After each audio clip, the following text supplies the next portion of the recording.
smartphone brands go to some huge extent to market their smartphones.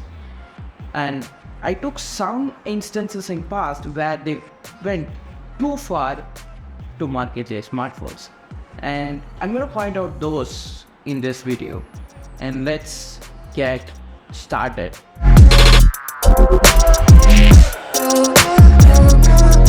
First is about photo fakery. There are quite instances where smartphone brands actually manipulated the pictures, basically marketed the pictures and the camera related features in a wrong way. Let's take the recent controversy about the Samsung's moonshot, right? Samsung marketed their flagship level ultra phones as something capable of shooting moons straight up using the 100x zoom. So the 100x zoom is actually a marketing gimmick again. It's a digital zoom. But recently, a Reddit user basically took a moon picture and downscaled it all the way to 170 by 170 and displayed it in his laptop in a dark room and took a picture using his S20 Ultra. And it actually turned out too good that made it into controversy. It's actually basically it gains more details using AI and machine learning. So manipulating an image. And not just Samsung, every brand does it. So whatever pictures we see using a smartphone is actually a picture manipulated using AI. It basically color corrects us, auto white balance, and basically we see pictures what the phone thinks as a good picture. And that's exactly why cameras are something of a tool, where a smartphone is something anyone can take a good picture with. So all because of the processing it does. But this went into controversy thanks to Huawei, our old good friend, which in 2019 actually caught in a big scam, I would say. Whenever you take a picture using a Huawei phone pointed towards a moon, it thinks that it is a moon picture. What it does, it pulls out the image out of the internet and slaps it in. That's what it basically does. No AI, no reshape. It's just putting a picture of a moon out of the internet. And that went into huge heat, and basically I guess Huawei got sued for that. And yeah, that's why people were talking much about this moon fakery used by Samsung. And not just that, Samsung is not a good company either. Samsung was caught using the photo samples taken from mirrorless camera and marketing it as something taken from their smartphones. So yeah, Samsung has a rough history. So do Huawei.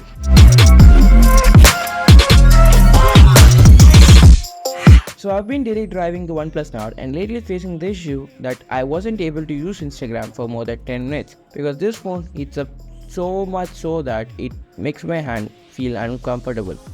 So why am I saying this story? Because this was the same phone I used to edit 4K videos with. The decline in its performance made me to search for answers, and the answer was simple.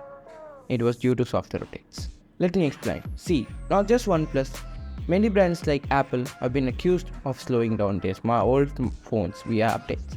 Before coming to the straight up accusation, there is also very much chance of the whole hardware not being optimized with the latest software updates. But remember, there is a pretty much chance that brands were doing this with a very dirty intention, making the users to switch to their latest offering, which got a term actually called as planned obsolescence.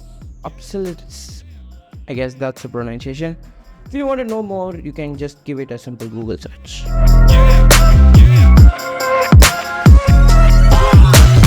Next is about synthetic benchmark cheating. So to check the performance of a smartphone using benchmarks, we use synthetic benchmark testing apps or softwares such as AntuTech.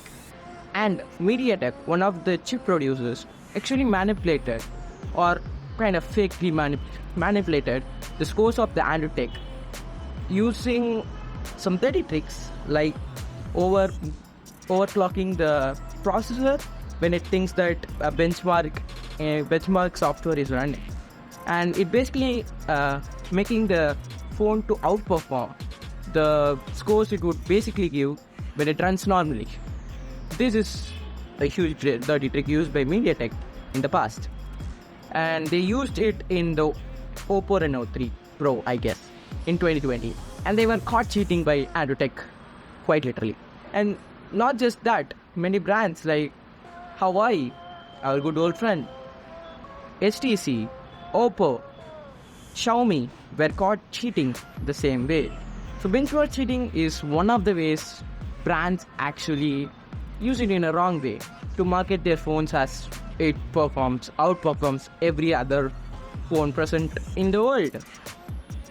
Even though they quite literally use the same chipset, 8 Gen 2. Yeah.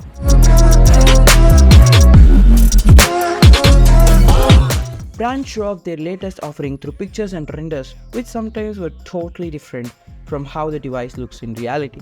One of the most prominent cases involved the Lenovo Z5 smartphone, when the company's executive showed off a bezel-free phone design, which you're right now looking at.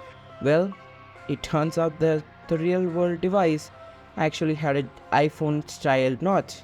Another prominent case was Hawaii, our good old friend, shared the side bezels of the P8 in 2015, while the real-world model had bigger borders.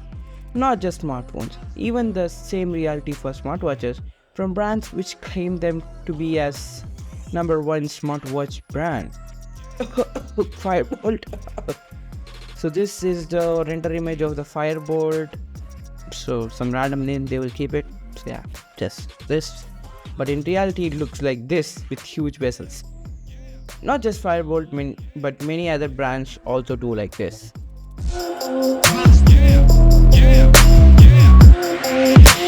Sometimes there were many situations where brands straight up put specs which were totally misleading, like the fake claims of brands using 108 megapixel or a 200 megapixel camera, but in fact they're actually using 12.5 megapixel sensor used in the smartphone. I'm talking about the Samsung Galaxy S23 Ultra basically, but many brands now of course does that. So just a small info for those who don't know how this works. This is called pixel binning.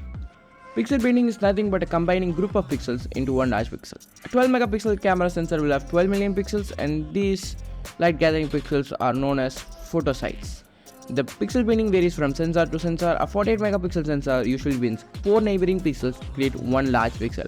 It can gather more light, while a 200 megapixel sensor will combine 16 pixels into one large pixel, and both will deliver a 12 megapixel picture.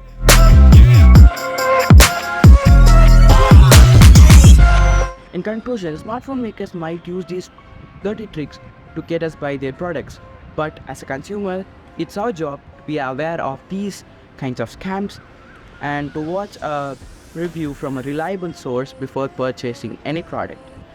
And basically talking of the trustworthy sources, I would probably say mine too.